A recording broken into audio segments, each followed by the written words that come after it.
ফুটবলের জন্ম ইউরোপে হলেও ফুটবল ইতিহাসের সবচেয়ে বড় মঞ্চ বিশ্বকাপের জন্ম কিন্তু ইউরোপের কোনো দেশে হয়নি, হয়েছে দক্ষিণ আমেরিকার ছোট্ট দেশ উরুগুয়েতে। কিন্তু এই সিদ্ধান্তটা কিন্তু সাধারণ কোনো নির্বাচন বা লটারির মাধ্যমে হয়নি। এর ভেতরে লুকিয়েছিল সম্মান, অর্থনীতি, রাজনীতি আর ফুটবলের ক্ষমতার লড়াই। এই 5টা কারণে উরুগুয়েতে প্রথম বিশ্বকাপের আয়োজন করা হয়েছিল। প্রথমত, 1930 সালের ফিফা বিশ্বকাপ ফুটবল আয়োজনের আগ পর্যন্ত পৃথিবীর ইতিহাসের সবচেয়ে বড় ক্রীড়া ইভেন্ট ছিল অলিম্পিক গেমস।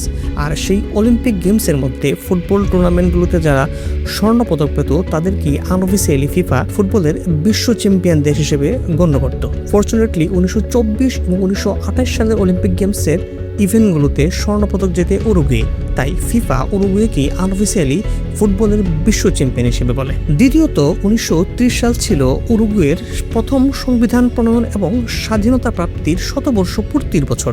তাদের এই ঐতিহাসিক মুহূর্তটাকে বৈশ্বিকভাবে উদযাপনের সুযোগ করে দেওয়ার জন্য ফিফা উরুগুয়েকে এই সুযোগটা দেয়। তৃতীয়ত, 1929 সালের মহামন্দার সময় ইউরোপের দেশগুলোর অর্থনীতির অবস্থা খুব একটা ভালো ছিল না।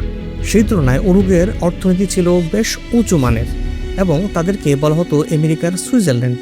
তাই বিশ্বকাপের মতো এমন একটা মেগা ইভেন্ট আয়োজন করার জন্য উরুগুয়েকেই বেছে নিয়েছিল ফিফা। চতুর্থত, এই মহামন্দার কারণে ইউরোপের দেশগুলোর পক্ষে আটলান্টিক পাড়ি দিয়ে দক্ষিণ আমেরিকার মতো দেশে যাওয়ার খরচ বহন করা ছিল কিছুটা কষ্টসাধ্য। সেক্ষেত্রে উরুগুয়ে অফার করেছিল যে তারা দেশগুলোর যাতায়াত এবং থাকা খাওয়ার খরচের ব্যবস্থা করবে। পঞ্চমত, শুরুতে উরুগুয়ের পাশাপাশি ইতালি, সুইডেন, নেদারল্যান্ড, স্পেন এবং হাঙ্গেরি আবেদন করেছিল তাদের দেশে বিশ্বকাপ আয়োজনের জন্য। কিন্তু সময়ের সাথে সাথে ওই সমস্ত দেশগুলো আবেদন থেকে সরে আসে। সেক্ষেত্রে শুধুমাত্র উরুগুয়ে ছিল ফিফার অপশন। আসলে বিশ্বকাপ ফুটবল শুরু থেকেই শুধুমাত্র খেলা হয়ে থাকেনি, এটা হয়ে যায় ক্ষমতা, অহংকার আর আত্মসম্মানের এক নীরব যুদ্ধ।